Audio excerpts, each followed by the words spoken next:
ইমানের গুরুত্ব, আল্লাহর প্রতি ইমানের গুরুত্ব।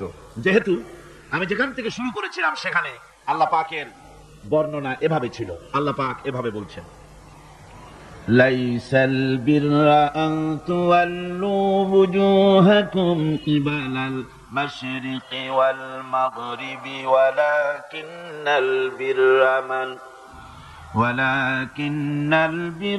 মান আমানা বিল্লাহি ওয়াল ইয়াউমিল আখিরি ওয়াল মালাইকাতি ওয়াল কিতাবি ওয়ান নাবিয়্যিন।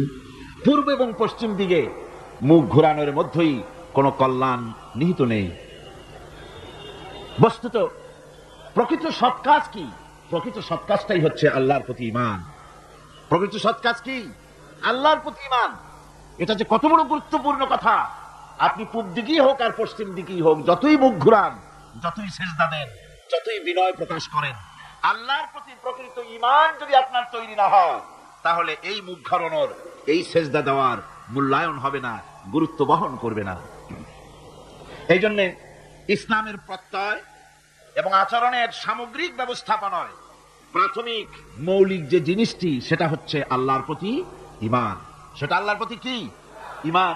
আর এটা হলে ইসলামের প্রত্যেকটি ব্যাপারের উৎস এবং তার প্রত্যাবর্তন স্থল হচ্ছে আল্লাহ, আল্লাহর প্রতি ঈমান। যেমন ফেরেশতাদের উপর ঈমান কেন আনতে হবে? যেহেতু ফেরেশতারা আল্লাহর বানানো ফেরেশতা, এজন্য ফেরেশতাদের উপর ঈমান আনতে হবে। পয়গম্বরের প্রতি ঈমান আনবো কেন? যেহেতু তারা আল্লাহর পয়গম্বর। কিতাবের প্রতি ঈমান আনবো কেন? যেহেতু কিতাব হচ্ছে আল্লাহর বাণী।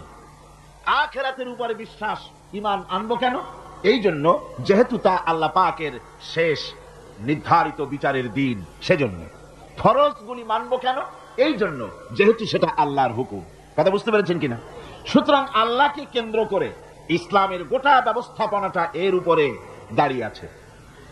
এই একটিমাত্র জিনিসকে যদি জীবন থেকে বিচ্ছিন্ন করা হয়, আল্লাহর প্রতি ঈমানটা যদি জীবন থেকে বিচ্ছিন্ন হয়ে যায়, তাহলে ফেরেশতা, কিতাব, নবী, আখিরাত ইত্যাদির উপরে বিশ্বাস স্থাপন করা সবকিছুই গুরুত্বহীন।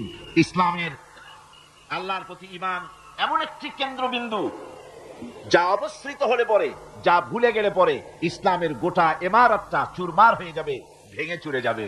মূল বিষয় হচ্ছে আল্লাহর প্রতি ঈমান। মূল বিষয়টা কি? এই গুরুত্বপূর্ণ ব্যাপারটিতে শুধু আল্লাহ আছেন এতটুকুন কথা বিশ্বাস করলে ঈমান আনা হয় না। এত বড় গুরুত্বপূর্ণ বিষয়, শুধু আল্লাহ আছেন এই কথাটুকুন বললেই ঈমানের হক আদায় হয় না। বরং আল্লাহর প্রতি বিশ্বাস স্থাপনের জন্য 4টি শর্তের প্রয়োজন। বলেন কয়টি? 4টি শর্ত। প্রথম হচ্ছে আল্লাহ পাকের জাতকে বিশ্বাস করতে হবে, অর্থাৎ অস্তিত্বকে স্বীকার করতে হবে। 2 নম্বরে আল্লাহর সিফাত বা গুণাবলীকে বিশ্বাস করতে হবে। 3 নম্বরে আল্লাহর ক্ষমতাকে বিশ্বাস করতে হবে। 4 নম্বরে আল্লাহ পাকের হুকুম, আহকাম, বিধিনিষেধ মানতে হবে। এই 4টি শর্ত যদি পুরা করা যায়, তাহলে আল্লাহকে বিশ্বাস করেছি এটা প্রতীয়মান হবে, এটা আল্লাহর কাছে গৃহীত হবে। আজকের বক্তৃতা এই 4টি পয়েন্টের উপরেই সীমাবদ্ধ থাকবে ইনশাআল্লাহ। প্রথমেই বলতে চাই আল্লাহ পাকের জাতের কথা। একথা অকাট্যভাবে প্রমাণিত সত্য যে এই দুনিয়া, এই বিশ্বলোক, এই বিশ্ব চরাচর এমনি এমনি কিছুই তৈরি হয়নি। এ সব কিছুর পেছনে একজন স্রষ্টা আছেন, যার নাম আল্লাহ। বলেন তার নাম কি? আচ্ছা ভাই, আল্লাহর নাম নিতে আপনাদের কোনো শরম আছে? কোনো ভয় করে? কোনো লজ্জা করে নাকি? তাহলে চিৎকার দিয়ে মহব্বতের সাথে বলেন, আকাশ জমিনের সবকিছুর নিয়ন্ত্রণকারী এবং স্রষ্টা কে? সুবহানাহু ওয়া তাআলা। আল্লাহ সুবহানাহু ওয়া তাআলা, তিনি সবকিছু সৃষ্টি করেছেন এবং সবকিছুর নিয়ন্ত্রণ করছেন। তিনি এক উচ্চ মহান শক্তি, যে শক্তি অপ্রতিদ্বন্দ্বী, যে শক্তির মোকাবেলায় এই পৃথিবী কোনো কিছুই তার মোকাবেলায় টেকে না। সেই আল্লাহ পাক, তিনি ছিলেন, তিনি আছেন, তিনি থাকবেন। তার কোনো শুরু নাই, তার কোনো শেষ নাই। আর তার ক্ষমতার প্রতিদ্বন্দ্বী আকাশেও নাই, জমিনেও। এই কথাটি আল্লাহ রাব্বুল আলামিন ছোট্ট একটি সূরার ভিতরে সুন্দর করে মানুষকে শুনিয়ে দিয়েছেন। কুল হুয়াল্লাহু আহাদ। আমার সাথে সবাই পড়েন, কুল হুয়াল্লাহু আহাদ আল্লাহুস সামাদ লাম ইয়ালিদ ওয়া লাম ইউলাদ ওয়া লাম ইয়াকুল লাহু কুফুয়ান আহাদ। আল্লাহ রাব্বুল আলামিন বলেন, হে নবী আপনি বলুন, আল্লাহ এক এবং একক, তিনি কারো মুখাপেক্ষী নন, তাকে কেউ জন্ম দেয় নাই, তিনিও কাউকে জন্ম দেন নাই। আকাশ আর জমিনে আল্লাহ রাব্বুল আলামিনের সমকক্ষ কেউ নাই, তিনি এক এবং একক। কোরআনে কারীম আল্লাহর পরিচয় সম্পর্কে কোরআন বলতেছে, যালিকুমুল্লাহু রাব্বুকুম লা ইলাহা ইল্লা হুয়া খালিকু কুল্লি শাই। যালিকুমুল্লাহু রাব্বুকুম, এই হচ্ছে আল্লাহ, যিনি তোমাদের রব। সুবহানাল্লাহ, সুবহানাল্লাহ বলেন। ইনি হচ্ছেন আল্লাহ, যিনি তোমাদের রব। তিনি ছাড়া কোনো ইলাহ নাই, তিনি সব কিছুই সৃষ্টি করেছেন। ফা'বুদুহু ওয়া হুয়া আলা কুল্লি শাইইন কাদির। একমাত্র তারই আনুগত্য করো, তার সামনে মাথাটা নত করে দাও, তার আনুগত্য জীবনের সকল ক্ষেত্রেই করো। সমস্ত জিনিসের উপরে ক্ষমতাবান একমাত্র কে? আল্লাহ। কি মজার নাম, সুবহানাল্লাহ, কি মজার নাম। এত নাম শুনি দুনিয়ায়, আর পৃথিবীর অন্যান্য জাতিরা তাদের স্রষ্টাকে যে নামে ডাকে, ডাকুক্ষণ, আমাদের কোনো আপত্তি নাই, ওনারা ডাকুন। কিন্তু দেখুন সেই নামগুলি উচ্চারণের ভিতরে ওনাদের কি জিজ্ঞাসা করেন এতে মজা কেমন লাগে, অর্থটা কি দাঁড়ায়। যেমন খ্রিস্টানেরা স্রষ্টাকে বলে গড। এখন গড, যে গড এই শব্দটা যদি আপনি উল্টায় দেন তাহলে কি হয়ে যায়? হায় রে কপাল, কি বেকায়দা। অন্যান্য জাতিদের কথা বললামই না, একটা কথাই বললাম, আমার আল্লাহ, সুবহানাল্লাহ, কি নাম, কি মজা। আল্লাহ আল্লাহ আল্লাহ, আল্লাহু আকবার, কি মজা। যত শোনা যায় ততই মজা লাগে। এই আল্লাহ রাব্বুল আলামিন হচ্ছেন এমন, লা তুদরিকুহুল আবসার ওয়া হুয়া ইউদরিকুল আবসার ওয়া হুয়াল লতীফুল খাবীর। কোন দৃষ্টি শক্তি তাকে আয়ত্তে আনতে পারে না, বরং সকল দৃষ্টি তার আয়ত্তের ভিতরেই রয়েছে। সুবহানাল্লাহ, আলহামদুলিল্লাহ। তাকে কেউ দেখতে পারে না, তিনি সর্বশক্তিমান। তার কাইফিয়াত কি জানার দরকার নাই, তিনি আছেন, তিনি ছিলেন, তার সব আছে। চোখ আছে, হাত আছে, পা আছে, সবই আছে। কোরআন শরীফের মধ্যে এগুলি আছে, কিন্তু কি রকম আছে এই প্রশ্ন করা জায়েজ নাই। তার কাইফিয়াত ভিন্ন। আল্লাহ পাকের সব রয়েছে, তিনি সব দেখতে পাচ্ছেন, তিনি সমস্ত সৃষ্টিকুলের স্রষ্টা। বিশ্ব চরাচরের চারিদিকে অসংখ্য নিদর্শন আছে, যা চিন্তা করলে পরে আল্লাহ পাকের অস্তিত্বকে উপলব্ধি করা যায়। কিন্তু যারা পাগল, অর্থাৎ যাদের চিন্তা শক্তি কম, এত কিছু দেখার পরেও তাদের ইমানে, তাদের মাথার ভিতরে আল্লাহর অস্তিত্ব ঢোকে না।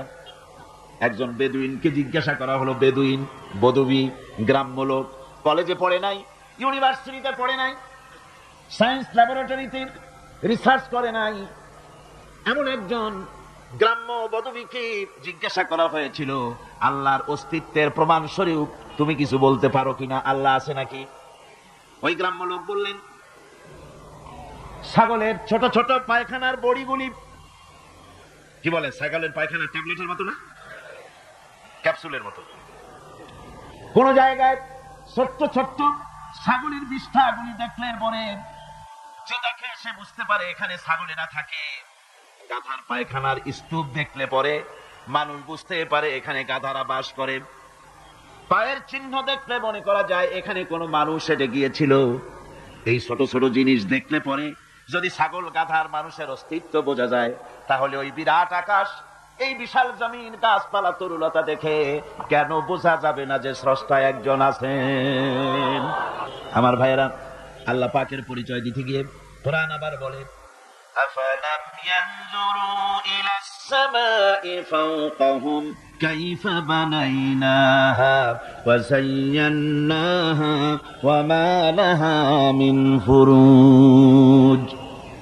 তারা কি কখনো নিজেদের উপরে অধিষ্ঠিত, নিজেদের উপরে অবস্থিত ওই বিশাল আকাশের দিকে কি তাকায় দেখে না? কিভাবে আকাশটা আমি বানালাম, আর কি সুন্দর করে আকাশটারে আমি সাজায় দিলাম, এটা কি তারা দেখে না? যার ভিতরে কোনো ফাঁকা নাই, এত সুন্দর করে আকাশটারে বানালাম, ওই আকাশের দিকে কি তাকায় না? আকাশ নিয়ে কি চিন্তা ভাবনা গবেষণা করে না? আমার ভাইয়েরা, বহু লোক এমন আছে ওই আকাশের দিকে তাকায়। বিজ্ঞানীদের মধ্যেও এমন আছে। কেউ কেউ বলে আকাশ বলতে কোনো জিনিস নাই, অনেক দূর তাই নীলা নীলা দেখা যায়, আকাশ বলে কোনো জিনিস নাই। নাউজুবিল্লাহ, বহুত দূরে, সেই জন্য এরকম দেখা যায়, আসলে কিছু নাই। আর সত্যিকারের বড় বড় বিজ্ঞানী যারা, তারা আকাশের অস্তিত্ব সম্পর্কে চিন্তা ভাবনা করে, তাদের চিন্তা এবং গবেষণায় এই জিনিস ধরা পড়ে যে নিঃসন্দেহে আকাশ বলে কিছু আছে। মহাশূন্যেও যারা গবেষণা করছে, চিন্তায় তারা হয়রান হয়ে যাচ্ছে, বিস্ময় হতবাক হচ্ছে। আল্লাহ পাক বলছেন ওয়া লাহা মিন ফুরুজ, এর ভেতরে কোনো ফাটল নাই। আকাশ থেকে নিয়ে জমিন পর্যন্ত এই বিশাল মহাশূন্য যারা গবেষণা করছে। আমেরিকায় এবার আমার অনেক লম্বা সফর ছিল, 11টা স্টেট সফর করলাম। তার ভিতরে হিউস্টন, যেখানে হচ্ছে মহাশূন্য গবেষণাগার এর প্রধান কেন্দ্র, হেড অফিস, অন্তত 3-4 দিন সময় হলে ভালো করে দেখা যায়। এত বড় বিশাল এরিয়া। আমার হাতে সময় ছিল 5 ঘন্টা। এই 5 ঘন্টায় যতদূর সম্ভব আমি দেখলাম। বিজ্ঞানীদের সঙ্গে যারা রিসার্চ করছে তাদের সঙ্গে আলোচনা করলাম। তারা বললেন মহাশূন্য যতই দেখছি ততই বিস্ময়, হতবাক, বিমুখ হয়ে যাচ্ছে। এই যে পৃথিবী, এই পৃথিবীটা মহাবিশ্বের তুলনায় একটা মার্বেলের চাইতে বড় কিছু নয়। মার্বেল চেনেন তো? এই যে ছেলেরা রাস্তায় খেলাধুলা করে, এই পৃথিবীটা একটা মার্বেলের চাইতে বেশি কিছু নয় মহাশূন্যের তুলনায়, মহাবিশ্বের তুলনায়। বিশাল এই মহাশূন্যে রয়েছে গ্যালাক্সি। এক একটা গ্যালাক্সির ভিতরে, মিল্কি ওয়ের ভেতরে রয়েছে সহস্র সহস্র বিলিয়ন মিলিয়ন ট্রিলিয়ন তারকা। যেসব তারকা এত এত বড়, বিজ্ঞানীরা বলেছেন সূর্য তো পৃথিবীর চাইতে 13 লক্ষ গুণ বড়, কিন্তু এই রকম 1 থেকে 1.5 কোটি সূর্য খাইয়া হজম করে ফেলাতে পারে এরকম হাজারো তারকা মিল্কি ওয়ের মধ্যে আল্লাহ তৈরি করে রেখে দিয়েছে। সুবহানাল্লাহ। এই মহাশূন্যের ভেতরে আল্লাহ পাক যে কত কিছু সৃষ্টি করে রেখেছেন, মানুষ ক্রমান্বয়ে তা দেখছে এবং অবাক হয়ে যাচ্ছে। বিজ্ঞানীরা চাঁদে গিয়েছেন, সেই চাঁদের থেকে মাটি আহরণ করে নিয়ে এসেছেন। সেই মাটি যেখানে রেখেছে সেখানে লেখা আছে টাচ মুন, চাঁদের মাটি স্পর্শ করো। আমি একটু হাত দিলাম, আমার কাছে মজাই লাগলো যে মরতে বসে আমি মহাশূন্যের চাঁদের মাটিতে হাত দিয়ে দেখলাম, ভালোই লাগলো। নীল আর্মস্ট্রং যে গাড়িটা নিয়ে চাঁদের উপরে ঘুরেছিলেন, সে গাড়িটাও সেখানে সংরক্ষিত রয়েছে। মাটির ভিতর থেকে সব রকমের খনিজ পদার্থগুলি আলাদা করে চাঁদের সলিড মাটি যেটা, সেই মাটিটা তারা গ্লাস দিয়ে বড় রকমের বক্স তৈরি করে ওর মধ্যে চাঁদের এনভায়রনমেন্ট, চাঁদের পরিবেশ তৈরি করে ওর ভিতরে টমেটো গাছ, ভুট্টা গাছ, ধানের গাছ লাগিয়েছে। আমি দেখে এসেছি গাছগুলির চারা এত বড় হয়েছে। ওরা এক্সপেরিমেন্ট করছে যে চাঁদের মধ্যে টমেটো চাষ করা যায় নাকি। আসলে এটা তো সম্ভব নয়, তবে চাঁদে যে মাটি আছে বিজ্ঞানীরা তা প্রমাণ করছেন। আর বিজ্ঞানীরা যত বেশি মহাশূন্য নিয়ে চিন্তা ভাবনা করছে ততই আকৃষ্ট হয়ে পড়ছে যে নিঃসন্দেহে কেউ আছেন, নইলে এই শৃঙ্খলাপূর্ণ অবস্থা চলতে পারে না। আল্লাহ রাব্বুল আলামিন বলেন তিনি যে আছেন তার জাত, তার অস্তিত্বের প্রমাণ দিতে গিয়ে কোরআন বলে ওয়াল আরদা মাদাদনাহা ওয়া আলকাইনা ফিহা রাওয়াসিয়া ওয়া আমবাতনা ফিহা মিন কুল্লি যাওজিন বাহিজ। আল্লাহ রাব্বুল আলামিন বলেন আমি জমিনকে বিছায় দিয়েছি আর এর উপরে পাহাড় বিন্যস্ত করে দিয়েছি। জমিনটারে বিছায় দিলাম, জমিনটারে গালিচা বানায় দিয়েছি, জমিন বানায় তাতে আবার ঘাস বানাইছি, সুন্দর করে গালিচার মতো কার্পেটের মতো সবুজ শ্যামল করে দিয়েছি।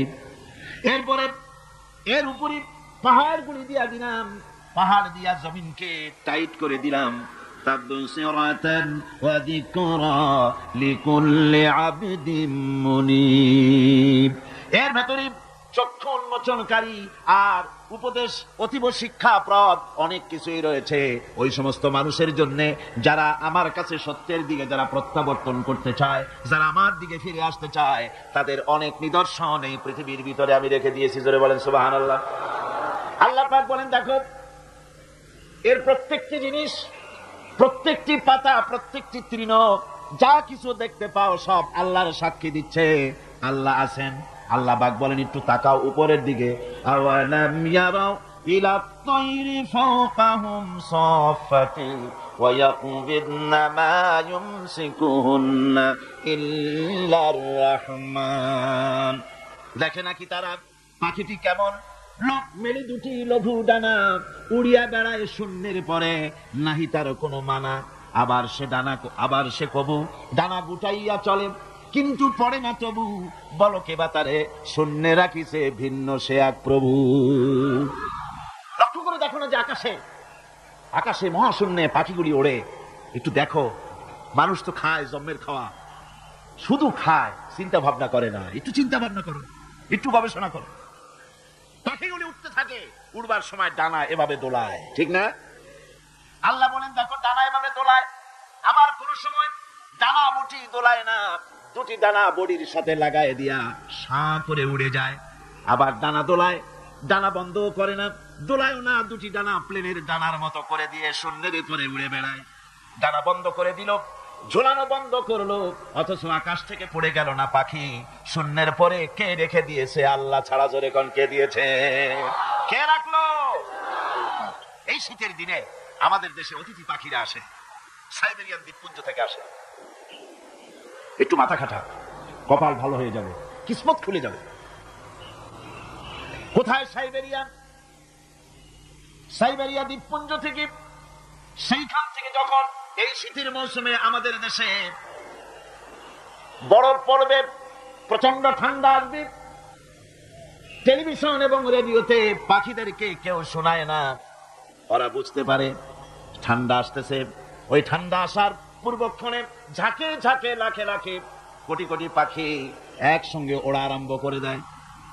জাহাজগুলি চলে সমুদ্রের ভিতরে। নাবিকদের সঙ্গে আলোচনা করবেন, মেরিন বায়োলজি যারা পড়েছে তাদের সঙ্গে আলোচনা করবেন। সমুদ্রের ভিতরে দিনের বেলায় তারা সূর্য দেখে পথ চালায়, দিক নির্ণয় করে। রাতের আধারে সমুদ্রের ভিতরে নাবিক যেন হারায় না যায়, সেজন্য আল্লাহ পাক বলেন, আকাশে তারকা খচিত করে রেখেছি। তারকা দেখে দেখে নাবিকেরা পথ চালায়। পথে কোনো বিপদ আছে নাকি? চুম্বকের পাহাড় আছে নাকি?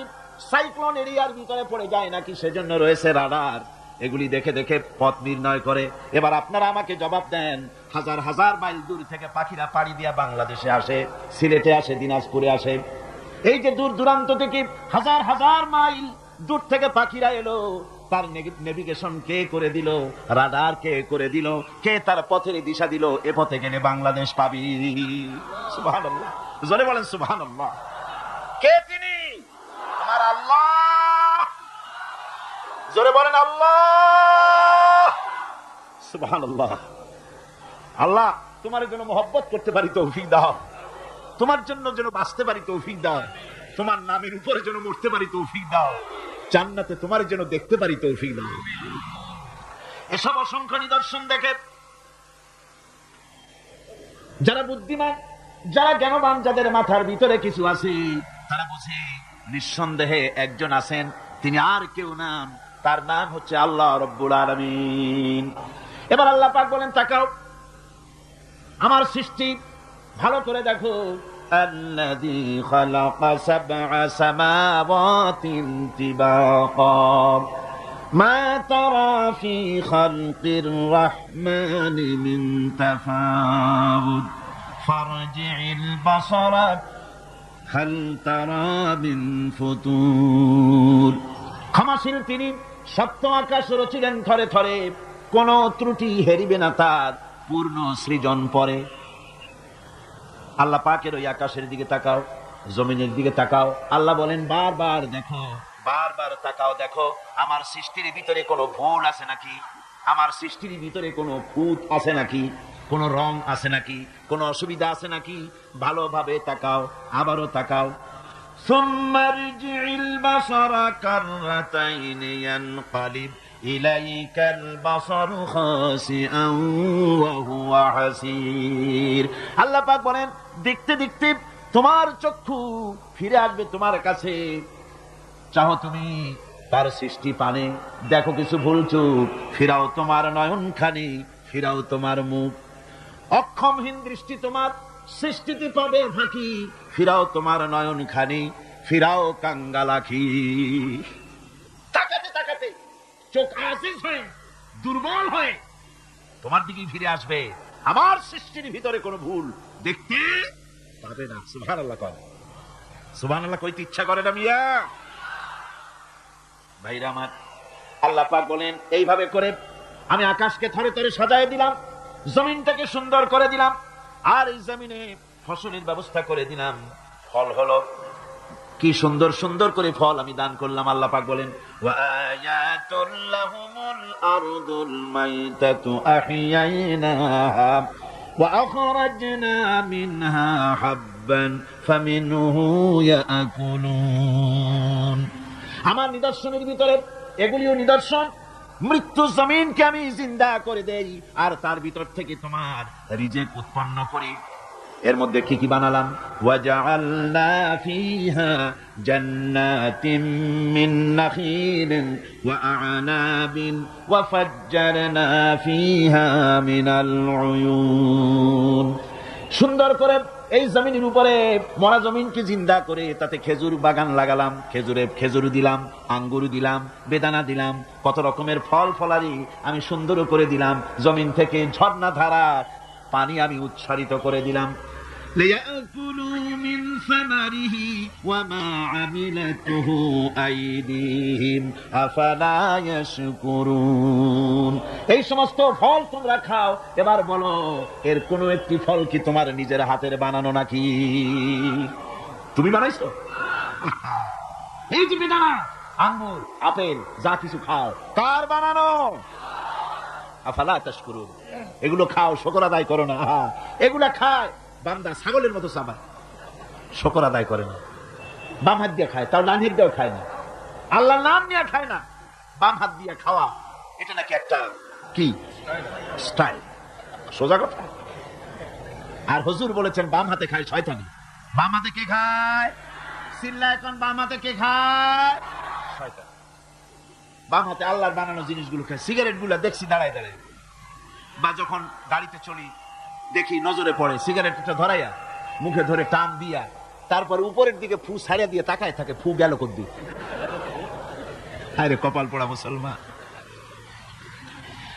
আল্লাহ রাব্বুল আলামিন বলেন এত সব অসংখ্য নিদর্শন আমি দিলাম, এই নিদর্শনাবলীর ভিতর থেকে আমারে খুঁজে বের করো, আমারে সেজদা দাও, শুকর আদায় করো।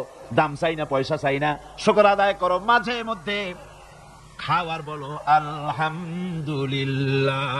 পড়েন সবাই আলহামদুলিল্লাহি রাব্বিল আলামিন। আল্লাহর প্রশংসা করো। এই যে শীতের দিন বাড়িতে পায়াস বানায় খাও। চট্টগ্রামে খায় না বুঝি? এটার কি পায়াস বলে না কি বলে? কি বলে? ওই যে রস দিয়া চাউল দিয়ে বানায় পায়াস বলে। সুপ পিঠা, শীত পিঠা। না না, পিঠার পায়েস তো ভিন্ন জিনিস। আচ্ছা বানান, আপনারা যেরকম খুশি খান। এই যে পিঠাগুলি বানাচ্ছেন, পায়েস বানাচ্ছেন, খেজুর গাছ রস দেয়। রস দেয় কোথায়? গোড়ায় না আগায়? আগায়। মাথা কাটায় চিন্তা করুন, যে খেজুর গাছের মাথা কাটতে বলে ফোটা ফোটা পানি পড়ে, কলসি ভিজে যায়, ভরে যায়। সকালবেলায় গ্লাস গ্লাস ঠান্ডার মধ্যে এই শরবতগুলি আল্লাহর বানানো। এই শরবত গিলে গিলে খায়, মিষ্টি পানি মাথায় পাওয়া যায়। যে খেজুর গাছের মাথায় এই মিষ্টি পানি পাওয়া গেল, ওই খেজুর গাছের গোড়া খুঁজতে খুঁজতে 3 মাইল নিচেও যদি যান, মাথা কাটলে যেমন রস পাওয়া যায়, 3 মাইল নিচে গেলে ওই রকম রস পাওয়া যায় নাকি?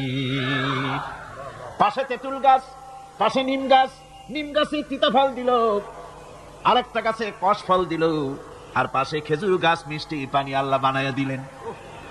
আবার নারকেল গাছ বানায় দিলেন। নারকেল গাছের 30 হাতের মাথায় ডাবের ভিতরে আল্লাহ মিশ্রি যেন শরবত বানায় দিলেন।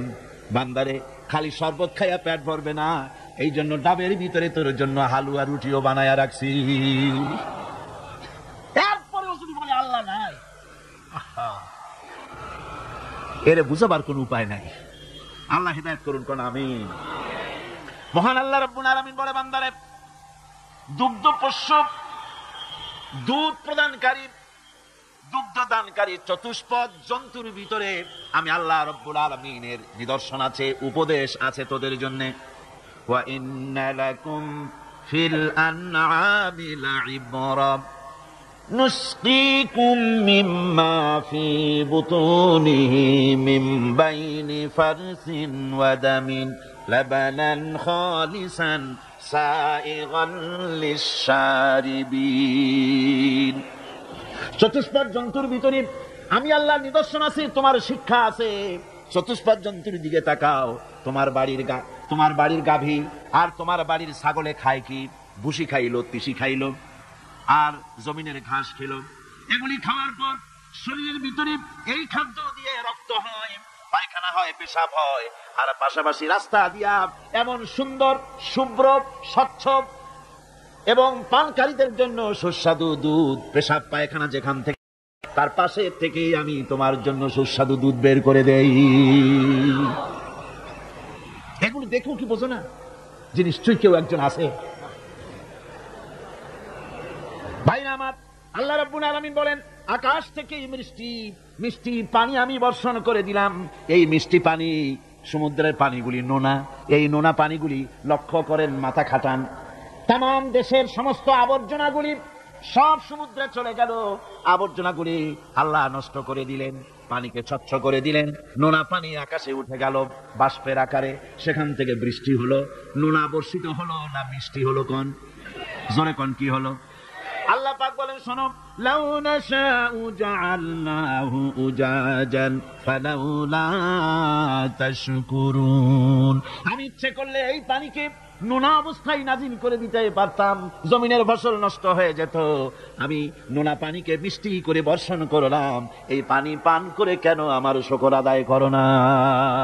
এই পানি পান করো আর আমার শুকর করো। পড়ো, আলহামদুলিল্লাহি রাব্বিল আলামিন।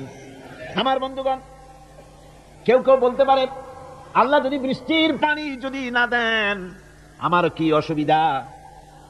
আমার জমিনের ফসলের কি অসুবিধা? আমার খালে পানি, আমার বিলে পানি, আমার হাওড়ে পানি, আমার পুকুরে পানি, আমার কুয়ায় পানি, আল্লাহ বৃষ্টি না দিলে কি হবে? আল্লাহ পাক বলেন, শোনো কি হবে।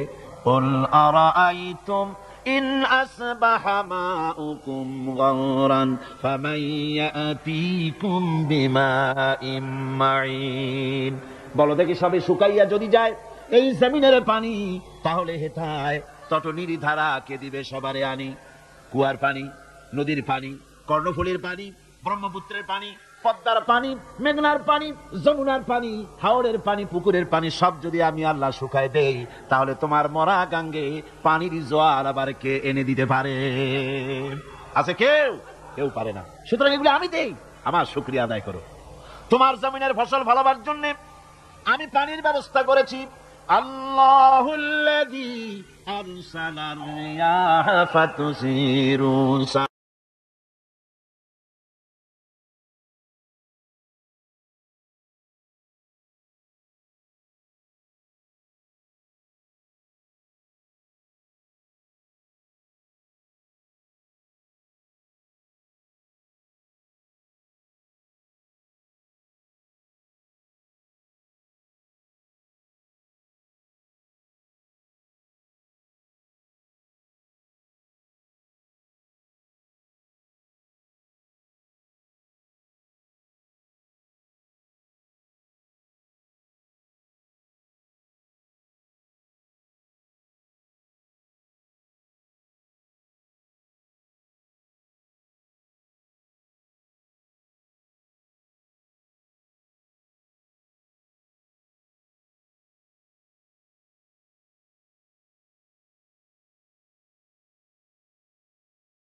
হয়, হাতি বের হয়, গন্ডার বের হয়, পিঁপড়া বের হয়, সাপ বের হয়। খালি পেট নিয়ে সমস্ত প্রাণীগুলি মহাশূন্যে কেউ ওড়ে, আর কেউ বা পানিতে সাঁতরায় খাদ্যের অন্বেষায়, কেউ বা জঙ্গলে ঘোরে। এই ঘুরতে ঘুরতে, উঠতে উঠতে, সাঁতরাতে সাঁতরাতে, খেয়ে পেট ভরিয়া সন্ধ্যার সময় সকলে বাড়ি ফিরাইয়া দেই। কে দেয়? চিল্লায় কমিয়া কে দেয়? সুতরাং আল্লাহর এই সেবাতে বিশ্বাস করা লাগবে। আমি বলছিলাম কয়টা কথা বলেছি বলেন? 7টি কথা বলেছিলাম। জাত বলেছি, সেবাত বলেছি, এবার কি বলবো? কুদরত। এবার কি বলবো? কুদরত মানে কি? ক্ষমতা। কুদরত মানে ক্ষমতা। আল্লাহর ক্ষমতা কি? আল্লাহর ক্ষমতা হচ্ছে প্রচন্ড ক্ষমতা। রাত কি দিন বানাতে পারেন, দিনকে রাত বানাতে পারেন, জিন্দাকে মুদ্রা করতে পারেন, মুদ্রাকে জিন্দা করতে পারেন, সাগরকে নগর বানাতে পারেন, নগরকে সাগর বানাতে পারেন, এতিমকে ফকিরকে ধরে দেশের প্রেসিডেন্ট বানায় দিতে পারেন, আবার প্রেসিডেন্ট ধরে জেলখানায় ঢুকাইয়া দিতে পারেন, সম্মানী লোককে বেইজ্জত করে দিতে পারেন, আবার গরিব মানুষকে ধরে কোটিপতি বানাই দিতে পারেন, কোটিপতিকে মুহূর্তের ভিতরে ফকিরে পরিণত করে দিতে পারেন। পারেন কিনা আমার ভাইরা? ওই আল্লাহ পাক বলছেন ক্ষমতার একমাত্র মালিক হচ্ছে আমি, আমার প্রচন্ড ক্ষমতা। মা ইয়াফতাহু লিন-নাসি মির রাহমাতিন ফালা মুমসিকা লাহা। আল্লাহ পাক বলেন আমি যদি কারোর জন্য রহমতের দরজা খুলে দেই, তাহলে সেই দরজা কেউ বন্ধ করে দিতে পারে না। কারোর জন্য যদি রহমতের দরজা আমি খুলি, কারো বাপের ক্ষমতা নাই তা বন্ধ করতে পারে। কল সুবহানাল্লাহ। ওয়া মা ইউমসিক ফালা মুরসিলা লাহু মিন বা'দি। আর যদি আমার রহমতের দরজা যদি কারোর জন্য বন্ধ করে দেই, সেই দরজা কেউ খুলে দিতে পারে না, কারো ক্ষমতা নাই। কুল ফামান ইয়ামলিকু লাকুম মিনাল্লাহি শাইআন ইন আরাদা বিকুম দাররান আও আরাদা বিকুম নাফআ। এবার বলো আল্লাহর উপরে কার আধিপত্য আছে যে আল্লাহ যদি কাউকে সাহায্য করতে চান, কাউকে যদি নাফা দিতে চান, অথবা কারো ক্ষতি করতে চান, তাহলে আল্লাহর উপরে প্রভাব বিস্তার করতে পারে এমন কি কেউ আছে? জোরে বলেন আছে? আমার বন্ধুগণ, তার কাছে কৈফিয়ত চাওয়ার কেউ নাই। লা ইউসালু আম্মা ইয়াফআলু ওয়া হুম ইউসালুন।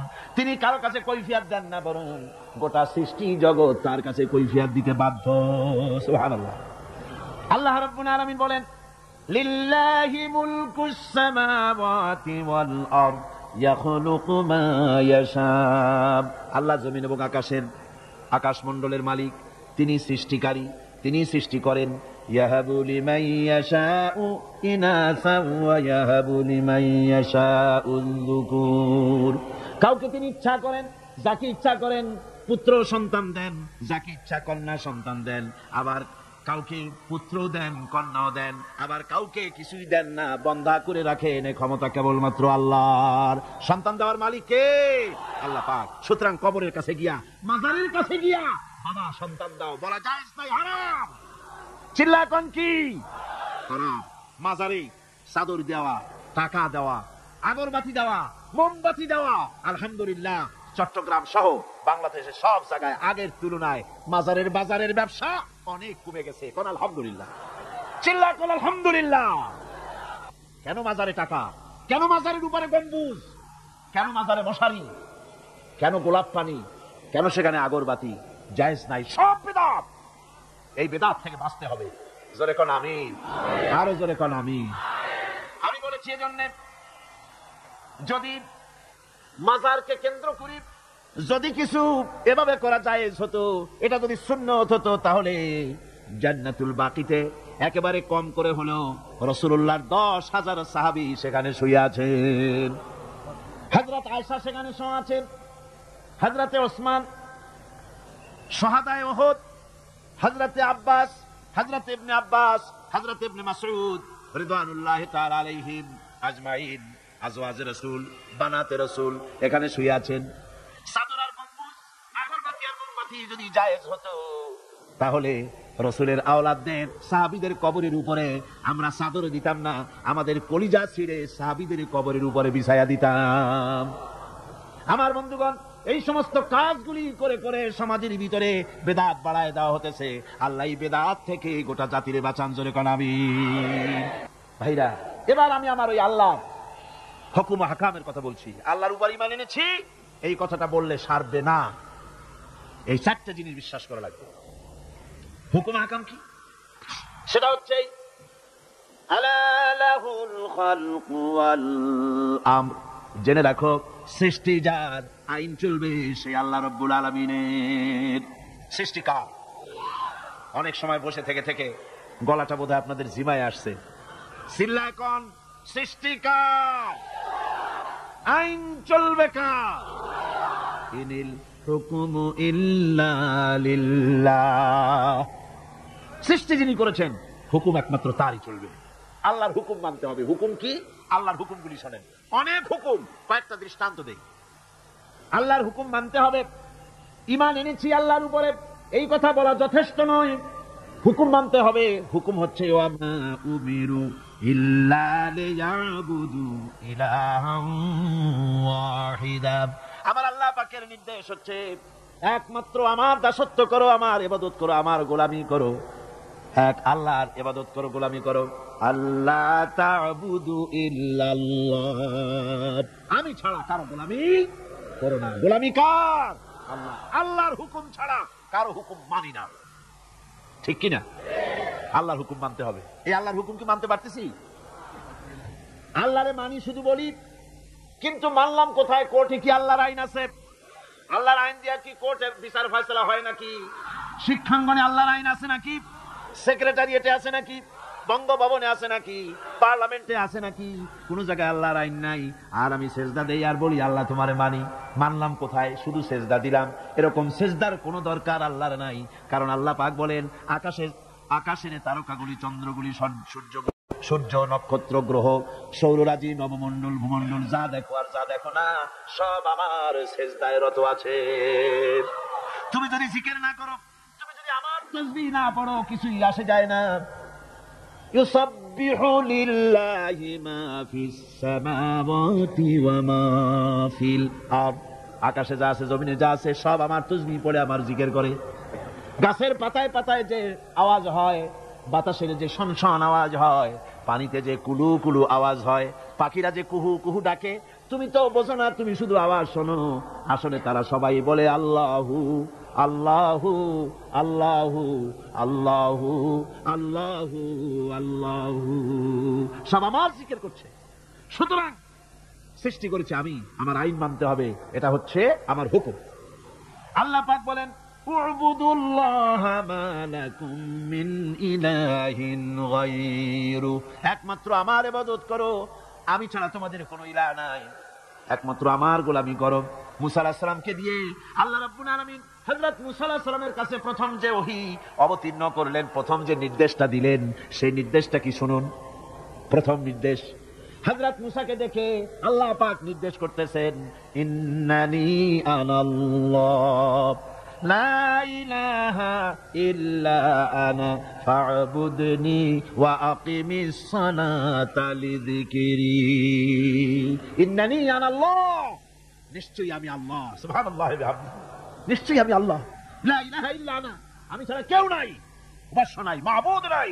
ফা'বুদনি, অতএব আমার ইবাদত করো, গোলামি করো, দাসত্ব করো, আনুগত্য করো। ওয়া আকিমিস সালাতা লিযিকরি, আর আমার শরণার্থে নামাজ কায়েম করো। এটা আমার আদেশ, এটা হলো নির্দেশ। এই আদেশ মানতে হবে। আল্লাহরে মানি, এরকম পাগলেরা কয় আল্লাহরে মানি, বাস্তবে মানতে হবে। আমার বন্ধুগণ, মুসা আলাইহিস সালামের প্রতি এই নির্দেশ হলো। আমার হুজুরের আগে যিনি বিদায় হলেন, হযরত ঈসা আলাইহিস সালামকে আল্লাহ পাক উঠায় নিলেন। ঈসা আলাইহিস সালামকে দিয়ে আল্লাহ বলালেন, ঈসা তুমি বলো, ওয়া ইন্নাল্লাহা রাব্বী ওয়া রাব্বুকুম ফা'বুদুহু হাদা সিরাতুম মুস্তাকিম। নিশ্চয়ই আল্লাহ হচ্ছে আমার রব এবং তোমাদের রব, তার গোলামি করো, তার দাসত্ব করো। হাদা সিরাতুম মুস্তাকিম, এটাই হলো সহজ সরল রাস্তা, যার শুরু হলো দুনিয়া, শেষ হলো জান্নাতুল ফেরদাউস। জোরে বল সুবহানাল্লাহ। এবার হুজুরকে দিয়ে আল্লাহ বলাচ্ছেন, وَقَضَى رَبُّكَ أَلَّا تَعْبُدُوا إِلَّا إِيَّاهُ। তোমার প্রভুর পক্ষ থেকে চূড়ান্ত ফয়সালা হয়ে গিয়েছে, আনুগত্য আর গোলামি আল্লাহর ছাড়া কারো করা যাবে না। আনুগত্য কার? সিজদা করে। আমার বন্ধুগণ, অনেক মানুষ আছে যারা তার পীরের সিজদা করে, কোন নাউজুবিল্লাহ। পীরের সামনে মাথা এমন করে পায়ের উপরে চুমা খায়, নাউজুবিল্লাহ, সিজদার মতো হয়ে যায়। এইভাবে পীরের পায়ে যদি কেউ সিজদা দেয়, চুমা খায়, মাথা যে নিচু করলো, মাথা নিচু করলে পরে পীর যদি তাতে বাধা না দেয়, যদি খুশি হয়, তাহলে যে সিজদা করলো সে কাফের হলো, যারে করলো ওটাও কাফের হয়ে গেল। সিজদা হবে কেবলমাত্র আল্লাহকে। তাকে এ মাথা, এ কপাল কারো সামনে নত করা যাবে না। বিশ্বাস করুন, বিশ্বাস করুন, নত করতে হবে কেবলমাত্র কার সামনে? আল্লাহর সামনে। আপনাকে বানানো হয়েছে সিজদার জন্য, সিজদার জন্যই আপনাকে বানানো হয়েছে। দেখেন না, হাঁটুটা ভাঁজ করা যায়, কোমরটা ভাঁজ করা যায়, কেনুটা ভাঁজ করা যায়, যাতে সিজদা দিতে পারেন। সিজদার জন্যই বানানো হয়েছে। সিজদা কর। মাথা নিচু করে, হাঁটু দিয়া, হাত দিয়া, পাও দিয়া, কোনু দিয়া, নাক দিয়া, কপাল দিয়া পৃথিবীর কোন প্রাণী সিজদা দিতে পারবে না। যদি বিশ্বাস না হয়, বাড়ি যেয়ে একটা বাছুরের হাঁটু দিয়া, নাক দিয়া, কপাল দিয়া সিজদা দেওয়াতে চেষ্টা করেন, 4টা ঠ্যাং নিয়ে উল্টে পড়ে যাবে, সিজদা দিতে পারবে না। আপনারে বানানো হয়েছে সিজদার জন্য। আমি আর সিজদাই যদি না করলাম, কলেজে পড়ো, বিশ্ববিদ্যালয়ে পড়ো, বা শিক্ষকতা করো, বা সাংবাদিকতা করো, বা ডাক্তার বা ইঞ্জিনিয়ার, সিজদা যদি না দিলে পশুর সাথে তোমার সাথে কোনো পার্থক্য নাই। সিজদা দাও, আল্লাহকে সিজদা দাও। রাসূলকে প্রশ্ন করা হয়েছে, রাসূল, মানুষ কখন আল্লাহর নিকটবর্তী হয়ে যায়? আমার নবী বলেন, বান্দা যখন সিজদায় পড়ে যায় তখন আল্লাহর বান্দার মধ্যে কোনো হিজাব থাকে না। নবীজি বলেছেন, সিজদা যখন দিবে তখন মনে করবে যেন আল্লাহ রাব্বুল আলামিনের পাও মোবারকের উপরে কপাল রেখে দিলাম। সুবহানাল্লাহ। এগুলি হচ্ছে আল্লাহর হুকুম। এগুলি কার হুকুম? আল্লাহর হুকুম। আল্লাহ পাকের নির্দেশ হচ্ছে গোলামি আমার করো। এরপরে নির্দেশ হচ্ছে আন আকিমুদ্দিন ওয়ালা তাতাফাররাকু, নামাজ কায়েম করো, যাকাত আদায় করো। এগুলি নির্দেশ। এগুলি কি নির্দেশ? হুকুম। নামাজ পড়ো, যাকাত দাও, নামাজ কায়েম করো, নামাজ প্রতিষ্ঠা করো। এ বিষয় আজকে নামাজের বিষয়, যাকাতের বিষয় বলছি না, হুকুমের কথাই শুধু বলছি। এরপরে আল্লাহ বলেন, দ্বীনকে প্রতিষ্ঠা করো। আকিমু, আকিমু, আকিমু কোন সিগা? আমরের সিগা। হুকুম, ওয়াদা। আকিমুস সালাত, নামাজ প্রতিষ্ঠা করো। এই হুকুমটা কি? ফরজ। এই হুকুমটা কি? ফরজ। আকিমুস সালাতটা বুঝলাম, আকিমুদ দ্বীনটা বুঝলাম না। ওখানেও তো আকিমু, এখানে ওয়াদার হুকুম। দ্বীন প্রতিষ্ঠা করো, দ্বীন কায়েম করো। দ্বীন হলো জীবন ব্যবস্থা, আমার কোরআনের আইন সমাজে কায়েম করো, প্রতিষ্ঠিত করো। এটা আল্লাহর হুকুম, ফরজ। সে ফরজ কি পালন করতেছি? পালন করতেছি? কই আল্লাহরে বিশ্বাস করি, আল্লাহরে মানি, এটা মানা হইল। আমার বন্ধুগণ, বহুত মুসলমান এমন আছে, যখন বলা হয় আল্লাহর দ্বীন কায়েমের আন্দোলনে শরীক হন, কয় আমি রাজনীতি ফাজনীতি বুঝি না। এগুলি হলো দারুণ চালাক মানুষ। রাজনীতি ফাজনীতি বোঝে না, কিন্তু ভোট দেওয়ার সময় ঠিকই ধর্মনিরপেক্ষতাবাদীদের বাক্সে ভোটটা দিয়ে আসে। ঠিক কিনা কয়? এরকম বহুত নামাজি মুসলমান আছে, নামাজ পড়ে, তাহাজ্জুদ পড়ে, আর ভোট দেয় ধর্মনিরপেক্ষতাবাদীদের, আবার বেহেশতের আশা করো, তাই না? এত সহজ না। আমার বন্ধুগণ, এতক্ষণ ধরে আমি আল্লাহ পাকের আদেশ এবং নিষেধের কথা শোনালাম, আল্লাহর উপরে ঈমান এনেছি। এই ছোট্ট কথাটুকুনের উপরে জান্নাতে যাওয়ার ফয়সালা হবে না, বিশ্বাস করুন। জান্নাতের ফয়সালা হবে, আল্লাহর উপরে বিশ্বাস করেছি। পরিপূর্ণ 4টি শর্ত পুরা করা লাগবে। জাতে বিশ্বাস, সেবাতে বিশ্বাস, গুণাবলীতে বিশ্বাস, হুকুম আহকামে বিশ্বাস। এই যে 4টি কথা বললাম, 4টি জিনিস যদি আমল করতে পারি, আল্লাহ রাব্বুল আলামিন আমাদেরকে তাকে বিশ্বাস করেছি বলে প্রমাণিত হবে। আর আমল করতে পারলে জাহান্নাম থেকে রব্বুল আলামিন বাঁচাই দিবেন। জোরে বলেন আমিন। হাযা মা ইনদি ওয়াল ইলমু ইনদাল্লাহ আলাইহি তাওয়াক্কালতু ওয়া ইলাইহি উনীব। এখন আমরা দোয়া করব। দোয়ার জন্য দাঁড়ানো ভাইরা বসেন। রব্বানা যালামনা আনফুসানা ওয়া ইন লাম তাগফির লানা ওয়া তারহামনা লানাকুনান্না মিনাল খাসিরিন। রব্বানা লা তুযিগ কুলুবানা বা'দা ইয হাদাইতানা ওয়া হাব লানা মিন লাদুনকা রাহমাতান ইন্নাকা আনতাল ওয়াহ্হাব। আয় আল্লাহ তাআলা, এই বিশাল জনসমুদ্র নিয়ে তোমার দরবারে হাত তুলেছি। দীর্ঘক্ষণ আমরা তোমার কথা বলেছি। তোমার কথা বলতে বলতে কিয়ামত পর্যন্ত যদি হায়াত পাওয়া সম্ভব হয়, আর তোমার কথা যদি গাইতে থাকি, বলতে থাকি, তোমার প্রশংসা তো শেষ হবার নয়। রব্বুল আলামিন, তোমার ব্যাপারে যে সব কথা বললাম, এই কথাগুলি আমাকে আর আমার শ্রোতা ভাই বোনদেরকে আমল করার তৌফিক দিয়া দাও। তোমার জন্য আমাদেরকে নিবেদিত করে দাও, তোমার খাঁটি গোলাম বানাইয়া দাও। বাংলাদেশকে তোমার রাষ্ট্র চলুক, তোমার কোরআনের আইন দিয়ে দেশ চলুক, এই পরিবেশ, এই পরিস্থিতি দয়া করে তুমি তৈরি করে দাও। ربنا تقبل منا إنك أنت السميع العليم وتب علينا إنك أنت التواب الرحيم سبحان ربك رب العزة عما يصفون وسلام على المرسلين الحمد لله رب العالمين واجعل آخر كلمة عند الموت لا إله إلا الله محمد رسول الله.